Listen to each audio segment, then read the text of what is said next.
Hi again, everyone. Sunday, March 26th. It's probably about 10:30 right now, here in Chicago. But I just wanted to say this is video number 2 of 2.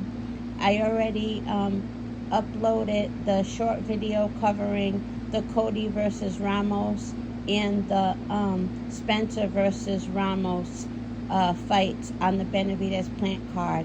That video is uploaded. It's short, you guys. And now this one is covering the Colbert versus Rayo Valenzuela and the main event, Benavidez plant. So let's start with Colbert versus Rayo. Okay, I'm gonna start with Colbert's outfit. I loved it. I loved it. It was giving Wu-Tang. I loved it. Hey, it's not like he wore it to somebody's graduation or a wedding or a job interview. It was for an event where that outfit was appropriate. And I loved it. I don't know how you guys didn't like it. Yeah, of course it was goofy. It was meant to be goofy.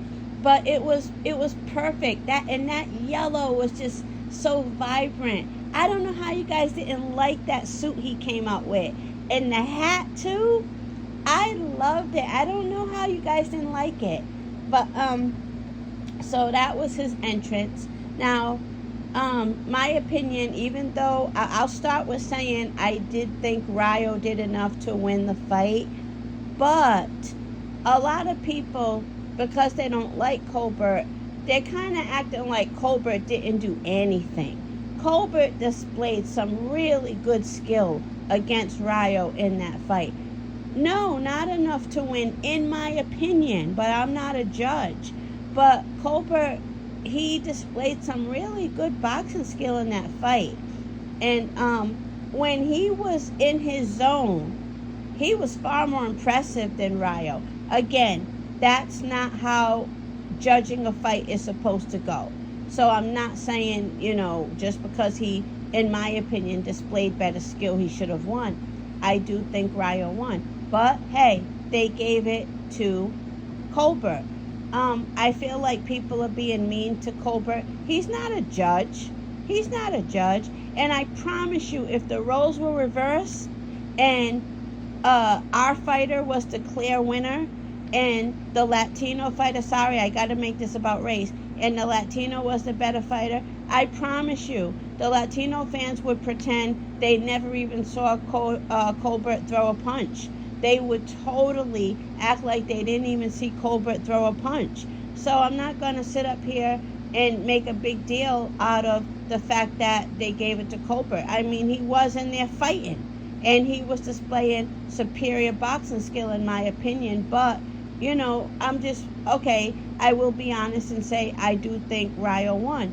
I wouldn't have cheated Rayo, but I'm not a judge, So that's how it goes, So people are being very nasty to Colbert, I've already seen comments, people just taking it too far.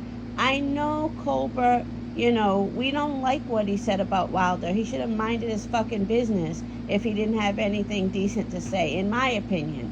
But, people can say what they want. But this is just my opinion. But, I can get past that and watch him on his journey. And I don't think he deserved to be treated like that. And I am glad that Colbert defended himself. Colbert was going to give him a replay, a rematch. And like 78 said, we don't know that. That's what he says. I think Colbert would have given him a rematch because there's no way Colbert thinks this guy can beat him. Colbert saw that he was the superior boxer. He just let Rayo, get off in certain areas where Rayo really shined. I'm not saying Rayo was a bum. He was a very good fighter. But, 78 had a point, but I do think Colbert would have given him the rematch. But it's pissing Colbert off that Rayo is, in his opinion, being a sore loser. And so he said, I'm not giving him a rematch. I'm going back to my weight class. So Colbert said he's going back to 130. So let me just talk about that real quick. Colbert, wherever you go, stay away from Shakur, stay away from Haney, stay away from Tank, stay away from Frank Martin. Hell, stay away from Gary Russell Jr. at 126 because you are sloppy. Like, you're skilled, but you're sloppy. And you just, out of nowhere, start losing the fight. It's so weird with you. Like, do you not, like, see what everyone else is seeing? You'll be doing so well and displaying such superior skill.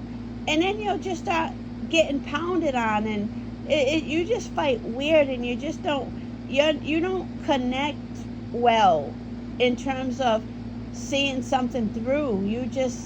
You're not consistent with your greatness, and those guys would destroy you. Stay away from them. Maybe you can handle Tevin Farmer. Where's Tevin Farmer at right now?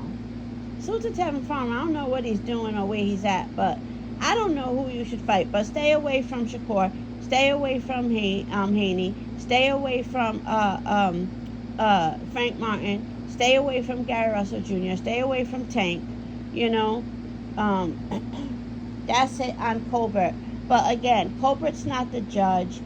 I don't think people should be so mean to him. And I know I made a video on how corny he is, but I think he's a boxer who deserves respect.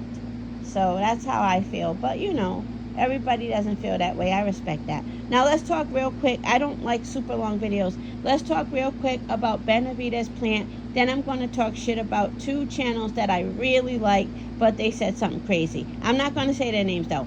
So, Benavidez Plant. Okay, in my opinion, had it not been for Bayless is a fucking jerk. Had it not been for Bayless, I think Plant would have got stopped in the 8th round. That's just my opinion. He would have gotten stopped in the 8th round. Plant had nothing. Benavidez was destroying him. And Bayless found a way to destroy that momentum like he was doing every time Benavidez was beating his ass. Now, I'm not saying every single time Benavidez was beating his ass, it looked like it was going to be a stoppage. But in round 8, I think so. Bayless kept destroying the momentum and letting Plant reset. And Plant just held. He held so much in that fight. When he was clinching, many times it was smart of him. But a lot of times he was doing real unnecessary holding. But as somebody said, one of the commentators, that's the ref's job to stop the holding, or something he said like that. Yeah, true, but that doesn't mean we as fans aren't going to see it and have a problem with it, you know. So, you know, Plant, in my opinion, had no chance of winning that fight.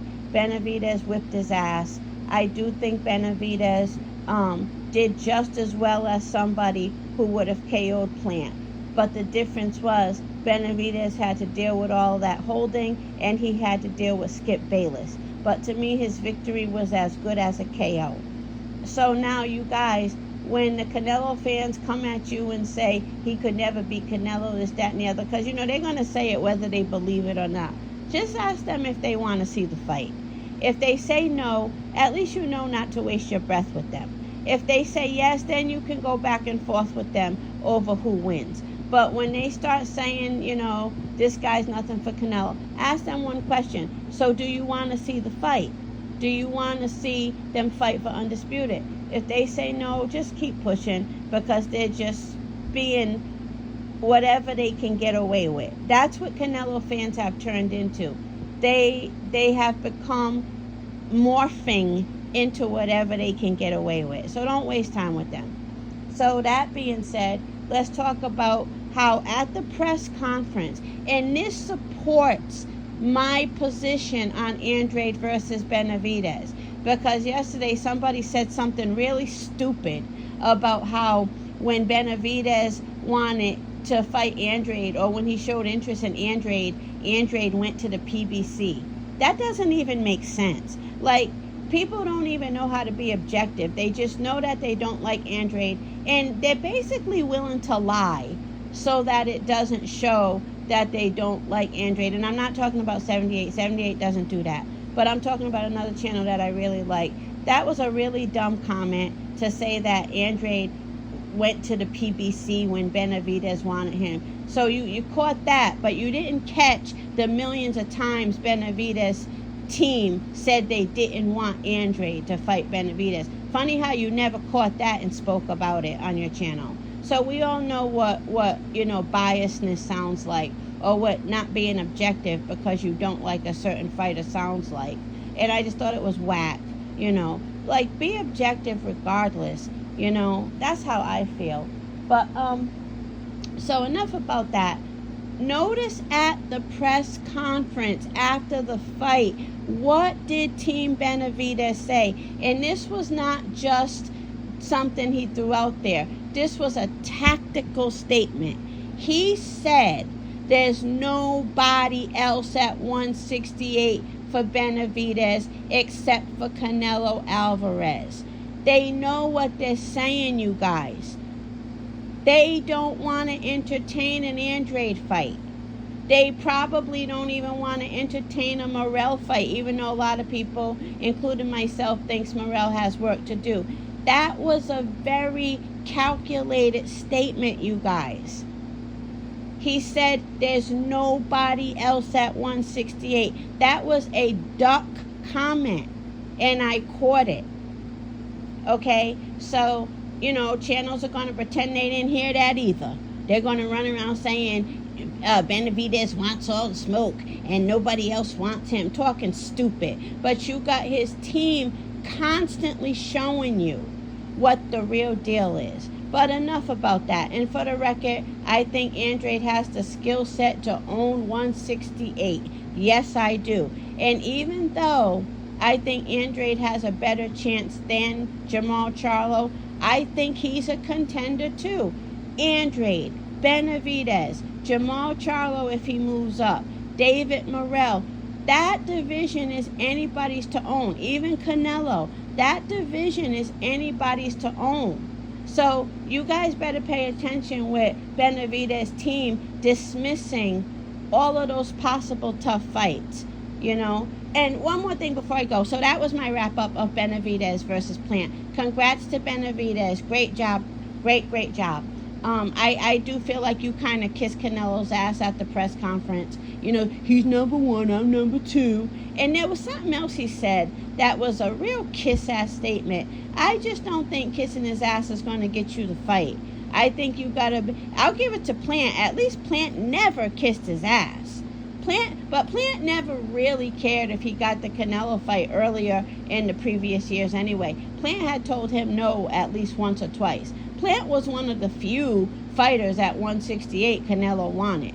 And Plant never kissed his ass, and he got the fight. Benavidez, if you're going to start doing all this heavy ass kissing, I'm going to lose respect for you. And that's not how you get a fight with Canelo. He's number one, I'm number two. Hell, even if you believe that, you don't say it. You just fucking won a huge fight. What do you do? They just got to resort back to kissing Canelo's ass. But enough about that.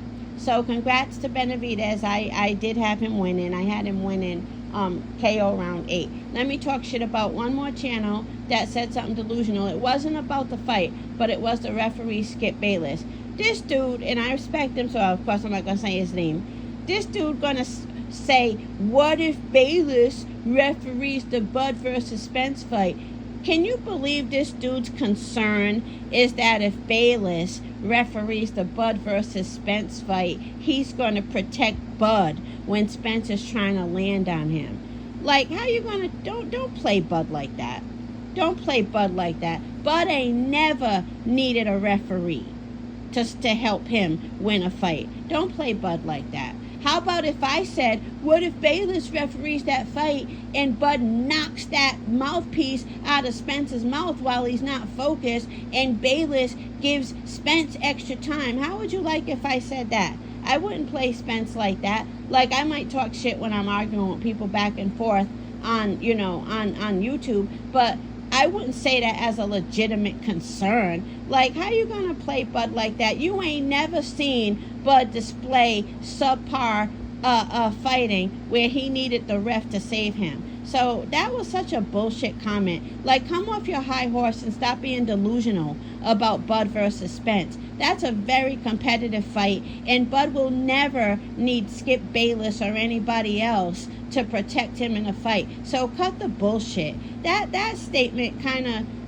it just made me kind of look at him differently. Like, don't try to play Bud like that. Like Spence is going to be all over him and he's going to need Bayless to protect him. And again, we Bud fans can worry about Spence needing that protection when Bud fucking knocks the mouthpiece out of his mouth like Ugas did, and he got, like, it was just whack in my opinion. But everybody has their different views on the fight. But salute to everybody. Salute to 88 Sports Talk. Salute to Marlo's Corner and Trey X. You guys called a great fight last night. Salute to D-Lo. He made me laugh. He said in the comment section, Trey X is eating a nice regular plate of food when out of nowhere a big-ass crow lands right on top of his plate, belly up. I was cracking up. Trey X must have eaten some type of crow. Salute to Mike Hennigan. Salute to Blood Boxing. Salute to 78 Sports TV. Salute to Main Man. Salute to who else?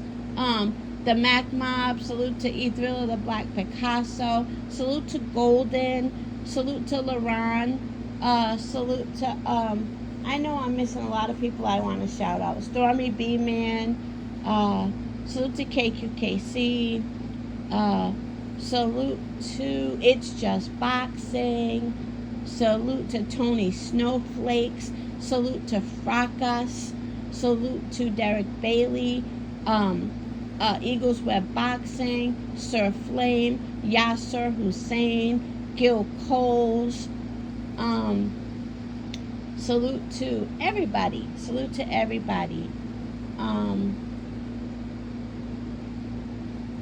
That's all, you guys. Have a good day, and I hope you enjoyed the fights.